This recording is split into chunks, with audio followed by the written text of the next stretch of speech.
guys, welcome back to Morimoto Lighting. I'm Bear Dellinger, and today we're going to be doing some product installs with our new 4Bangers for your 2010 to 2013 4Runner. But before we get into the install, let's tell you what these are all about. So the 4Bangers, we have two different levels. We have an entry level, which uses a Nichia chip, and we call this the NCS version. Now we have the secondary level. This is for the premium users, the off-roading, the top dog of pod lights. This application uses the OSRAM chip, and we call it the HXB or the HX Boost. So once you decide what application level you would like, you will then move on to what driving pattern you want. We have three different patterns to choose from: Spotlight, the wide, or a combo driving pattern. We have all three patterns in an amber or white. So with our wide pattern, many people are more so drawn to the wide pattern to help increase night visibility and to use it as a fog light replacement. No matter if you choose the NCS or the HX Boost pod light, you will experience the same driving beam pattern. Now with our combo beam pattern, it is a super cool spot beam with a little bit more fill. It still stacks up to the competition very well, but remember, most people will choose the white beam pattern over something like this. Now onto the spot beam pattern. Still an incredible bright beam pattern that is tight. It looks like a square that is done on purpose because we at Morimoto know a thing or two about beam patterns. All three patterns come in either a white or amber color. But one thing to note is your light output would be a little bit less with the yellow lenses. On the higher end, the HXB uses the OSRAM chip, but it doesn't come in yellow. The white light has to pass through the yellow lens and losing about 30% of its brightness. Still an incredible option. Something neat about the entry level, those Nichia chips do come in a yellow option. Having a yellow light pass through a yellow lens, it doesn't lose as much, so the light output is closely matched to that of the white counterpart. The overall footprint of the 4Banger is approximately 30% smaller than alternatives that offer comparable performance. This allows for an unbeatable 3OEM Plus-like fitment when paired with Morimoto's fog light or A-pillar mounting kits. With a standard -3° aim, the beam pattern produced by the NCS wide beam model is designed to be compliant with the latest SAE F3 regulations for use as a street legal fog light. And the same goes for the HXB wides. And lastly, the Morimoto 4Bangers are backed up with a limited lifetime warranty. So enough talking about the product, let's get straight into the install. So before we get into the install, I'm going to go ahead and show you what tools you'll be needing. You'll be using a 10mm socket, a 12mm socket, a Phillips screwdriver, a T10, a T30, and also a 17mm wrench. All right, now with the tools out of the way, we're going to go ahead and start building up your fog light replacement bracket for your 4Banger. So what you're going to go ahead and do first is remove these two bottom screws right here and here. So with this, you'll be using the T10. So remove the two bottom screws completely and just set those aside. All right, now with those two shorter screws removed, you're gonna go ahead and grab the two longer screws that comes in with your kit. You'll also come with a little adjustment bracket, and it'll line up on the very base of your 4Banger. All you have to do is line it up with those two holes in that groove, and then you'll take those longer screws and then set those in place with the shorter ones and tighten those down. All right, now with that bracket in place on your 4Banger, you can go ahead and take your plastic bezel for your fog light replacement, and all you have to do is feed your 4Banger up and through the back of it. There's going to be two side holes on the very side of your 4Banger. You'll take the provided hardware, the shorter little stubs that you'll be using, and just put those in place and tighten those down. And when tightening these down, you'll be using a T30. And there's also one area on the very base of your 4Banger. You'll be using that same exact screw that you use on the very sides and insert on the very bottom. This will allow you to adjust your 4Banger once it's installed on your 4Runner. So all you have to do is put it in place right there. And then of course, tighten it down to wherever you want your 4Banger to sit in that little slot. And that is it, guys. This is such an easy install when it comes to your fog light replacements. The last thing all you have to do is use your accessory harness that comes with your 4Banger kit.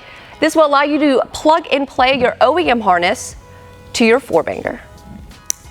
All right, now that we're down here beside the vehicle, make sure to go ahead and turn your wheel out to give you a little bit more clearance in your fender well. First thing you're going to be doing is removing these three screws, one here, here, and here. and there's also one on the very bottom. We'll get to that one shortly.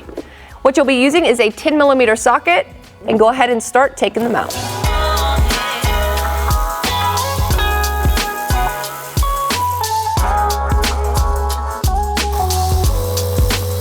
So next up, what you'll be using is a wedge tool. This is what will allow you to help get that fender liner out from underneath your bumper. So all you have to do is just wedge it in there, just like so. And just try to really pull back that plastic liner to give you clearance to get to your fog light. And then just push it back slightly. And now you're able to get to your OEM fog light. So now that the fog light is visible to you, there's one Phillips screw that you'll be removing. Just get that up and out. Once that screw is out, you then can go ahead and take your fog light out and then disconnect it from your OEM harness. So now that you have your OEM fog light out, you will not need anything off of this. Everything that you need is already on your 4Banger. So all you have to do is line these plastic ears up into the grooves inside your bumper, and then you'll be using that OEM screw and screwing it back into place where it was just at.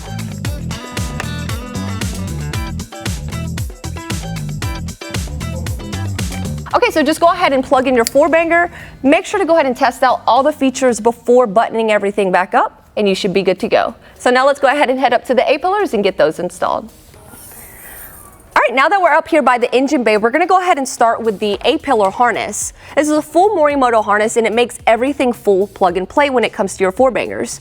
So in my hand, I have our relay. Whenever installing this, make sure to have this fully vertical, so that way no water or intrusion of anything gets inside the relay. So on this 4Runner, we're gonna be using a factory hole right here.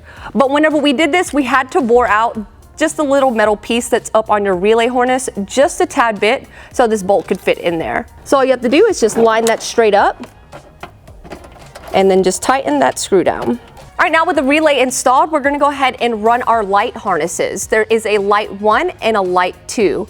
In your kit, you'll actually get an extension harness to reach all the way over to the passenger side. So what we'll do is go ahead and plug up the extension harness up to light 2, and then we'll just route this all the way across to light number 2 on the side. Of course, you can route this up against your OEM harness as well underneath your cowl, and just get it nice and cleaned up once the install's done. So with light 1, of course, the same thing with light 2. You can run this harness any way you would like. I would recommend possibly running it up underneath this plastic trim alongside of your fender and running it up to the 4Banger 1 right here. So another awesome feature about our harness that comes with your 4Banger kit is that it actually comes with a Morimoto switch harness. It comes on a barrel connector, so all you have to do is disconnect it, just like so, and it allows you to run this harness up through your OEM firewall where your OEM wiring harness is, or you can actually do a step bit and run it through your firewall and use the provided grommet that's on the actual harness too as well to help no water or any intrusion get inside the cab of your vehicle. So in our case, what we're gonna do, we're just gonna run our harness up through the OEM firewall, and then we'll meet you guys on the other side. All right, now that we're inside the vehicle, what we did, we went ahead and ran the Morimoto harness up through the firewall, and we have the Morimoto switch in hand. Now, when it comes to installing the switch, you're gonna be using a 3/4 step bit. Whenever you're doing the actual drilling, make sure that there's no metal back behind your paneling. Once you have the panel drilled out, what you'll do is take your Morimoto switch and you'll take this metal ring up and off the switch. You'll just run it out and through the harness, and then you'll take your switch and just run it through the area that you want to put the switch at. And then you'll be taking that metal ring once again and running it back up and through and cinching it back down on the switch and then against your plastic paneling so it doesn't move throughout time. Lastly, all you have to do is plug in your harness back up to the barrel connector and make sure it's nice and tight. That way it's waterproof and sealed. Okay, now that we have the harness ran, other than the ground and power, we're gonna save that for last. We're gonna go ahead and move on to the A-pillars. So before installing your A-pillar, make sure to go ahead and install the 2 plastic clips that will hold your harness against your A-pillar bracket. All you have to do is just push it through vertically on this area, and then also on the upper part of the A-pillar as well. This is a very simple, easy install. All you have to do is unbolt the 2 screws that are on your hood, here and here. And what we'll be using a 12mm to loosen those up. So now would be a great time to grab a friend so that way they can help hold the hood for you and just get these holes lined up for you. So with the A-pillar bracket, make sure you line it up with your OEM hood brackets as well, and then just replace it with the 2 bolts that you took out originally.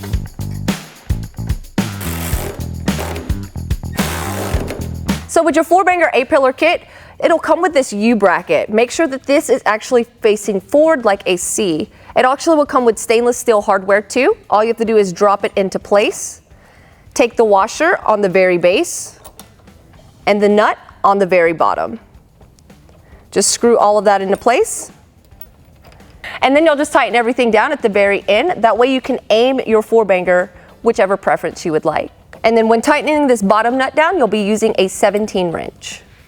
Now with that C bracket installed, you can go ahead and place your 4Banger.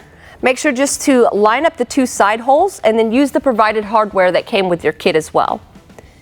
Just take those screws and just line them up on the side and screw them in just like so. And then when tightening down these screws on the very side, you'll be using a T30.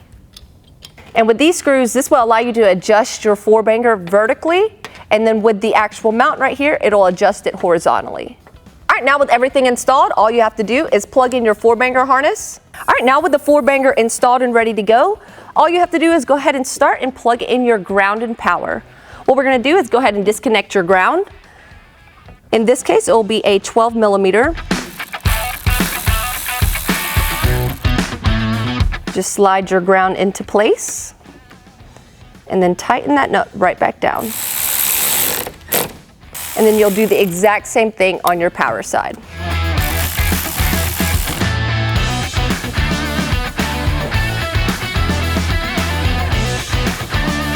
And easy as that, guys, your Morimoto 4Bangers are installed for your fog light replacements and also A-pillars. Just head over to our website and see what all other products we have in store for your 4Runner. Just put in your year, make, and model, and we'll catch you guys over there.